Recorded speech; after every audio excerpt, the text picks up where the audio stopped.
አሰላሙ አለይኩም ወራህመቱላሂ ወበረካቱሁ። ውድና የተከበራችሁ የቻናሌ ቤተሰቦች ሰላም ብያለሁ ሁላችሁንም።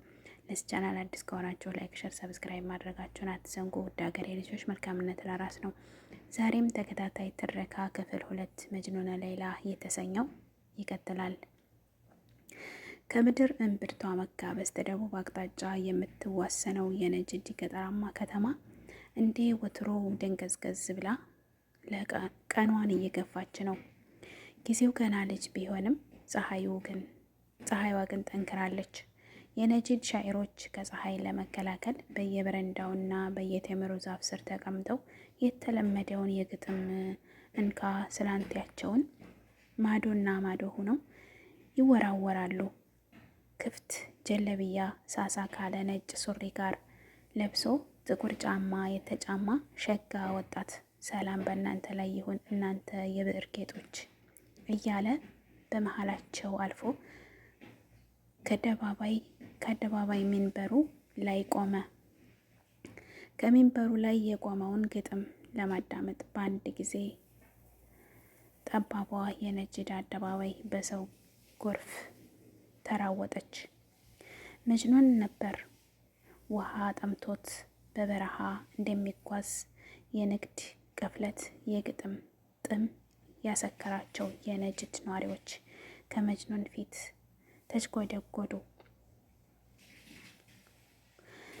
መጅኑን በቋንቋ ጥልቀቱና በጠንካራ መልእክቱ እስከ ዛሬ ድረስ ተወዳጅነትን ያተረፈ ጉሙቱ ገጣሚ ነው።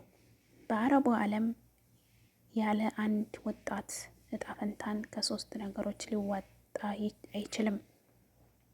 ወይ ነጋዴ ነው፣ አሊያም ጃሂሽ ነው፣ ወይ ደግሞ ሻዒር ነው።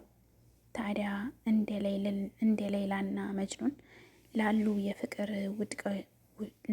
የፍቅር ውድቀተኞች ብዕር ከማነቅ ውጪ ምን አይነት እጣ ፈንታ ሊጻፍላቸው ይችላል? ጥሩ ስነ ግጥም ከጥልቅ የስሜት ባህር ይቀዳል። ለ14 ክፍለ ዘመናት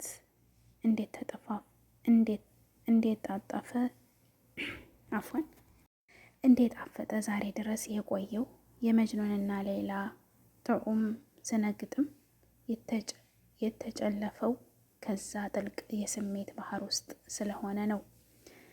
ወይም ከፍቅር ህመም፣ ከናፍቆት፣ ከእጦት መጅኑንን እሱን ለማዳመጥ ያሰፈሰፉትን የግጥም ዘረኞች ትኩረታቸውን እንዳገኝ እንዲህ ሲል በ4 ስንኝ ብቻ የህይወቱን ትልቅ ምስጢር በአደባባይ አነቦጨው። ተዕላቅቱ ሌይላ ወህየ ጌሩን ሱጌርቱን ወለአም የብዕዱ ሊእክተራቢ ምን ስድሒ ሀጅሙ ሱጌሬንኒ ያ ለይት አና አለል ወአን ለም ነክቡር ወለም ተክቡሪ በሄሙ። እንዲህ የሚል ሀሳብ አለው። እኔ ሌይላን የምወዳት ያኔ ነው። ያኔ ገና ህፃን ሳለሁ ምንም ጓደኛ ሳታፈራ ምንም ጓደኛ ሳይኖረኝ ገና ጡቶቿን እንኳን ብቅ ብቅ ሳይሉ በእረኝነት ጊዜያችን ያኔ ጀምሬ ነው የምወዳት። ታዲያ ዛሬ ላይ እንዲህ ስል አምርሬ ተመኘሁ። ያ ጊዜ ባለበት በቆመ እንስሶቹም ሳያድጉ እኛም ሳናድግ በዛ ሁኔታ ለዘላለም በኖርን ብዬ ተመኘሁ ብሎ እንደጨረሰ እድምተኛው ሁሉ እያልጎመጎመ ቅሬቱን ገለጸ።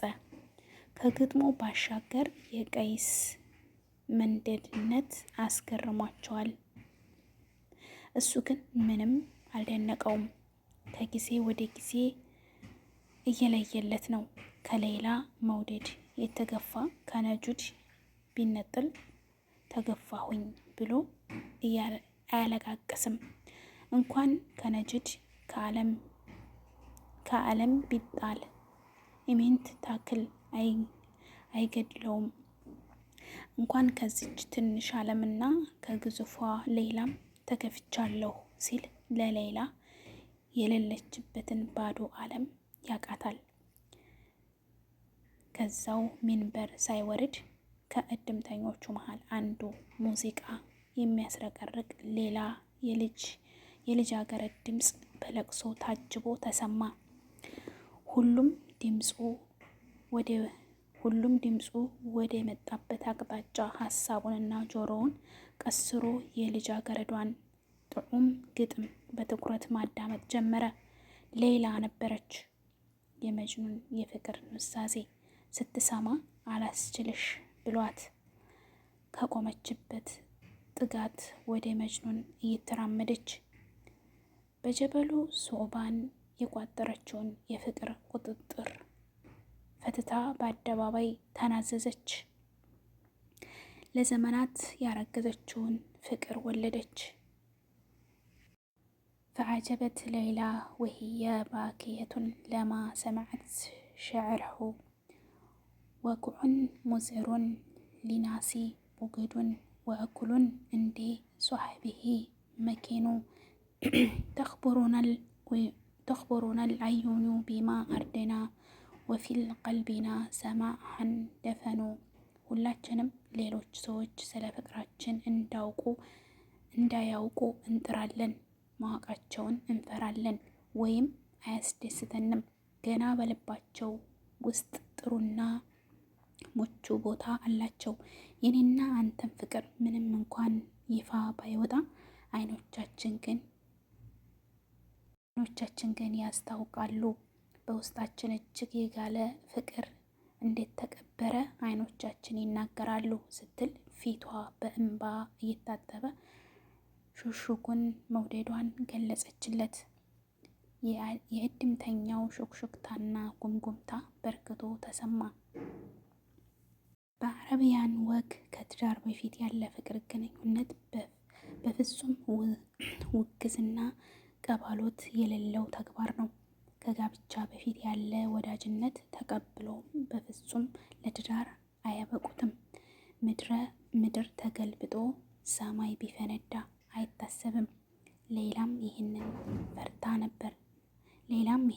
ነበረ እንዴ ጃሂም አራት እሳት የፈጀ ፍቅሯን በልቧ ውስጥ አዳፍናው የቆየችው። ከእርሱ ጋር ጀነት የሆነ ነገ አልማ ነበር። ከሬት የሚመራውን መሪር ውሳኔ እየመረራት የተጋተችው መጅኑን ግን የእሷ ሽሽት እና ችልታ ባለመፈለግ ወስዶት ተስፋ ቆርጦ ለእብዴት እየዳደው ነው። ለዛም ነው ውስጡ የሚንተከተከውን ፍቅራዊ ጉመራ በአደባባይ በግጥም ያስተነፈሰው። እሷም የበሰበሰው ዝናብ አይፈራም ብላ የውስጧን እውነት ገለጸችለት።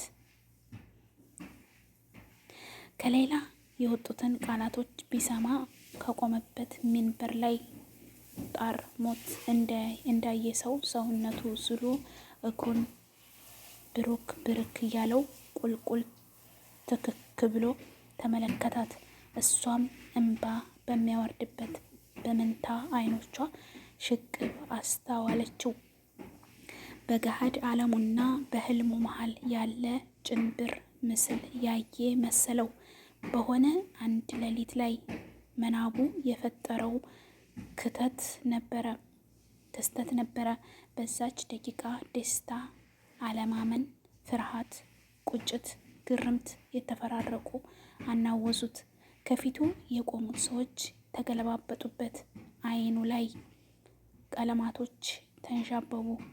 የአይኖቹ ሽፋሽፍቶች ገርበበብ አድርጎ አስለምልሞ ከድኗቸው ከቆመበት ሚንበር ቁልቁል ተዝለፍልፎ ተፈጠፈጠ። በደስታ ብዛት ካሳበደችው አለሙ ከእግሯ ስር ራሱን ስቶ ተንዛረረ። ያ ቀይ መልከኛ ግንጹም የደም ጎርፍ የደም ጎርፍ አጨቀው። አካባቢው በጩኸትና ግርግር ሲናጥ ሌይላ በድንጋጤ ከወደቀበት መሬት ላይ አፋፍሳ እየጮኸች ጭኗ ላይ አስተኛችው። በእጆቿ ደሙን እየጠረገች ስቅስቅ ብላ ለቀሰች። ከመጅኑን ጭንቅላት የሚፈሰው ደም እንደ ዘምዘም ውሃ ያለ ማቋረጥ ፈለቀ። ከከበቡት ሰዎች ውስጥ አንደኛው እጁን ወደ መጅኑን አንገት ሰዶ በደሙ ዝውውር የሞት ሽረቱን ጉዳይ ቸክ አድርጎ ዝም አለ። ሌይላ እንደ እብድ እየጮኸች ምን ሆነ? በህይወት አለ? ተናገር እንጂ ያለች የጥያቄ መዓት አሽጎደጎደችበት። እስብሪ ያ ቢንተል ሐላል እባክሽ ተረጋጊ ሌይላ ሆይ እስትንፋሱ አሁን ድረስ አለ ብሎ ሰውየውም ሌይላን ካረጋጋት በኋላ መጅኑንን ወደ ከበቡት ሰዎች ዞር አየር ያስፈልገዋል፣ እስኪ ሌሎቻችሁ ዞር በሉለት፣ አትፈኑት እያለ የከበቡትን ሰዎች በተናቸው። ከመጅኑን የሚፈሰው ደም በሌይላ የሐር ቀሚስ ላይ ቀለሙ እሷ ትሁን እሱ የደሙት መለየት እስኪያቅት ድረስ በደም ተለቅልቀዋል። እሷ ግን በዛ ሰዓት መላ አካላቷ የጠመቃትን ደም ልብ አላለችውም። በእርሷ መውደድ ውድ ቤተሰቦቼ ይቀጥላል። ላይክ ሸር አድርጉ።